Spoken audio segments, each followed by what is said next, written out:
Hello crafty friends, and welcome to my craft room, also referred to as Studio Rain. I wanted to take a moment to show you where I create. Now if you were coming over to my house, I would quickly take you upstairs and show you my studio. Why? Because it's where I go to relax and unwind. It's my little sanctuary. In my house full of men, this one little space allows me just to breathe, to relax, and to create. When we built this house some 9 years ago, I said, okay, I have to have the upstairs suite because I needed a space, one, to scrapbook and craft, and two, I needed a place where I could prepare my sermons and speeches, and also a place to write. So this room serves multiple purposes. And I'm trying just to give you a scan around the room real quick, and then I'll tell you what is in every room. So as you can see, we just came up those steps, and then when you come up the steps, I'm going way too fast, sorry. When you come up the steps, you enter into this room. And I'm going really fast, and so I gotta remember to slow down. But that is a pan of the entire room. It's a huge room, but it's got weird dimensions. As you'll notice, it's got those attic, I think they call them eaves, attic eaves, where the walls are only, I believe, 80 inches tall, and then they slant up. And then this little space right here is really odd because you can't put furniture back there. Just because of the way it's made. And then there's another space on the other side. It's a little bigger. So I tried to design this room in sections, and that's how we're going to take a tour.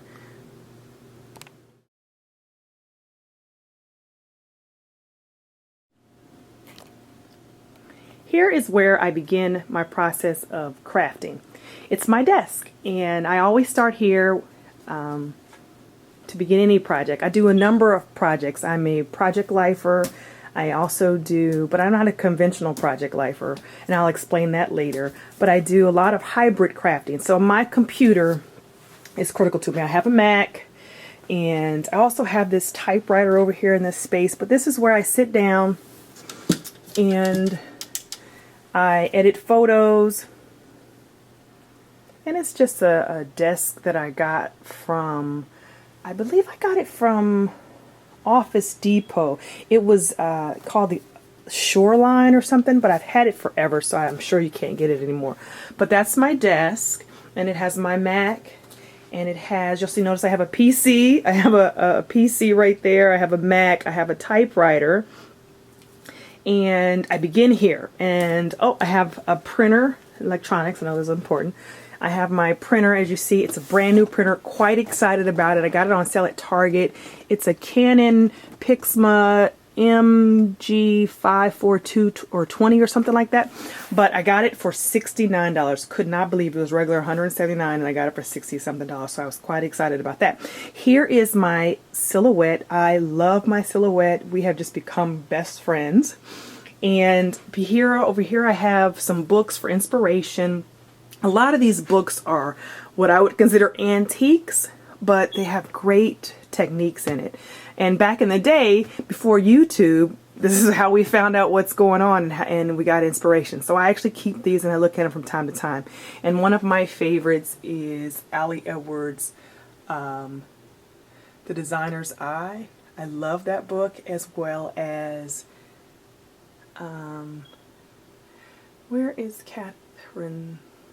Anyway, I digress. Okay, well, I have a bunch of other stuff over here. I'm not a Filofax person, but I am a note taker, and I'm a list maker. And so you see here tons of little to-do lists and post-it notes. I kind of do my own Filofax, and yeah, we'll talk about that later. Okay, so here I also have my mats for my silhouette, and I will tell you this is my, one of my tips.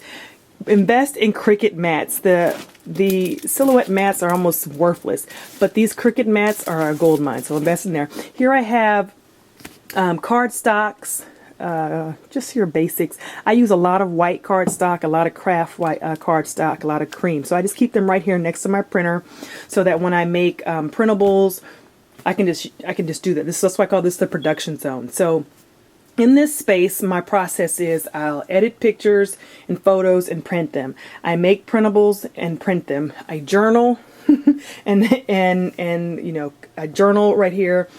And I have a light box up there that I use to my journal cards. And I got that idea from Nadine. So thank you so much, Nadine. Now, also right here, which is very critical, is my jar of jelly beans.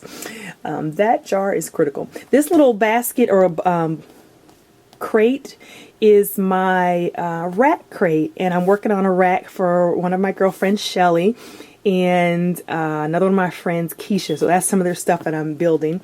This right here is I work in projects. I think in projects and I work in projects. So this is my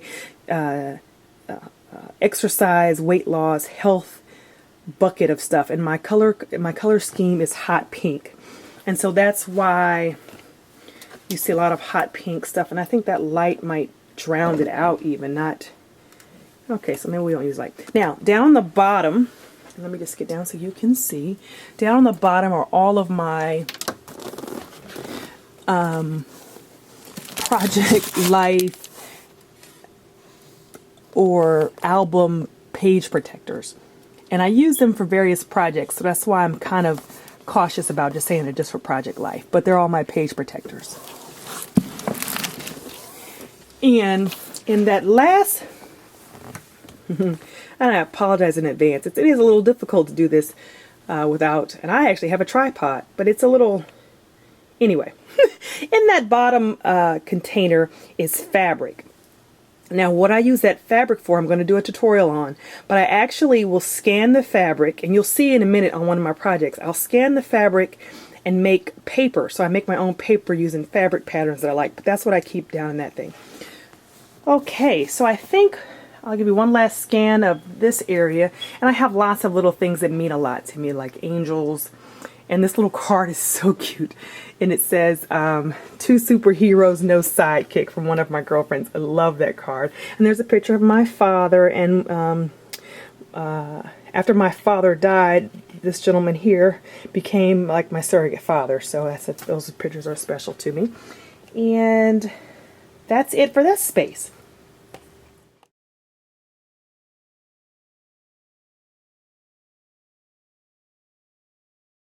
The next space is my stamping space.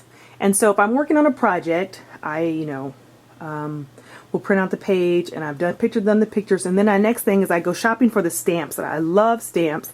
I'm a big stamper, so I have a collection of wood stamps, but I tend, as you'll notice, I tend to gravitate towards the same type of stamp, which is okay with me. I don't buy a lot of image stamps unless they're crowns, or I buy a lot of backgrounds, but I don't buy a lot of flowers, but I do buy a lot of damask and big patterns because I do mixed media, and I try to buy stuff that will last some time, not just stuff that's cute in the moment.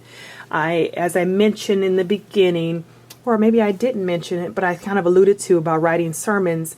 I am in ministry, and I use my art as a form of ministry. So I have a lot of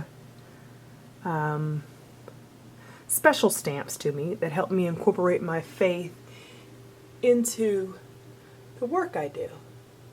Okay, and so these two contain, let me come back a little bit so you can see them. I got these two wall thingies. I got these 2 wall thingies at Marshall's, and when I saw them, I immediately was like, stamps. Didn't know where I was going to put them, but I knew I needed both of them, and I wish I would have got another one at the time because I was going to put it on the other wall, but it's perfect right here because it allowed me to create a stamping zone. Now, these two bookcases or old-fashioned CD towers that my husband and I have had. I don't know if he had them first or I had them, but they came with us when we got married. And nope, actually I think I stole them from my mom. She was going to throw them out or something. But anyway, I have kept them, not knowing what I was going to do with them. This room has gone through some metamorphosis several times. When I first moved here, it was my craft room. But when I went to seminary, all the colors and all of the pieces of beauty in this room were too distracting. So I actually had to go on a crafting sabbatical for the 5 years I was in seminary. And I put all of this prettiness away, right?